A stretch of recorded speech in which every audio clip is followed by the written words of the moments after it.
One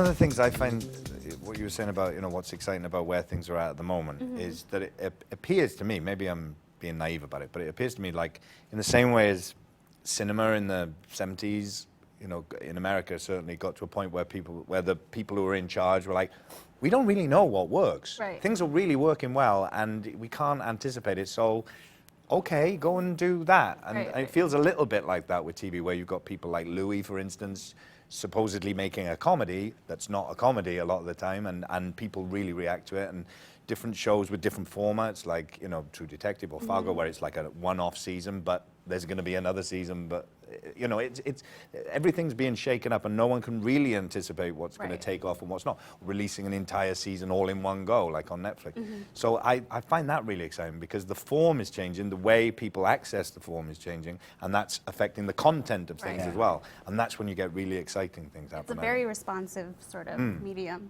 yeah. Taraji, I mean, you came from Person of Interest, and people were sort of up in arms about the death of Carter. And it was like 22 episodes season, right? Like Person of Interest. And I think I bit the bullet in the 9th episode.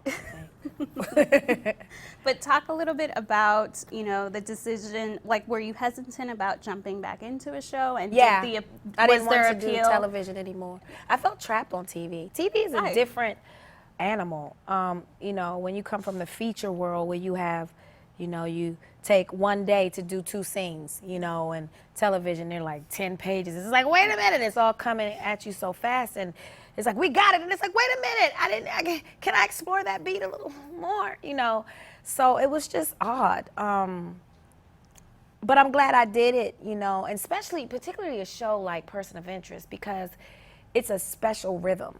You have to say the words exactly the way they're written on the page, and so it keeps you in a certain rhythm, it kind of throws you off, but in a good way, because it's a challenge. But I liked it, and I enjoyed that we shook television up a bit, because people weren't expecting that. And I think sometimes TV can be a bit safe, don't you think? Like the good guy is saved and the bad guy goes to jail. Well, life is messy. It doesn't happen that way in real life, and sometimes the good guy gets it, and I think that's why people still mourn her death, because they just never saw it coming. But shows like Sopranos shook that up, didn't they? Absolutely. You've got a guy who's the head of a mob who's a very But that's conflicted HBO. character. Anything is expected. I'm talking about primetime network television, where always the good guy saves the day and the bad guy goes to jail. That's so not life. But talk about making the leap then to something like Empire, which really shook things up. Yeah, I didn't read that script for weeks. I was doing a play at the Pasadena Playhouse. I was done with television. And my manager was like, I said, didn't I tell you I didn't want to do television?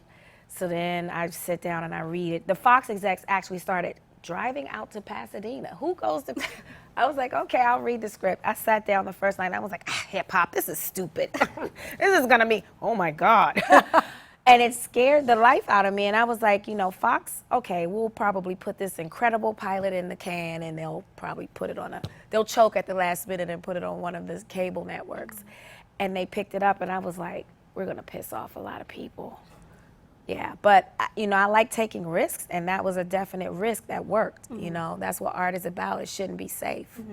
But is it bittersweet too, because as much as sort of the press sort of rallied around it and sort of, you said, look at what's happening, like people are, like it's growing week to week, this is unheard of. Is it also kind of like, that makes the scrutiny all the more like inevitable when things sort of settle in? Are you sort of hesitant about how that's gonna be? No, I'm a risk taker. I'm not afraid of much. I mean, I believe in these characters. I believe in the script. I believe in the story. And I'm passionate about it. So what I do know is that you can't please everybody. That's just life. Everybody doesn't like me as a person. I know everybody doesn't like the show. So, you take the good with the bad and you just keep moving, and you just pray that the work you're doing is effective and touching and moving people. That's all I can hope for.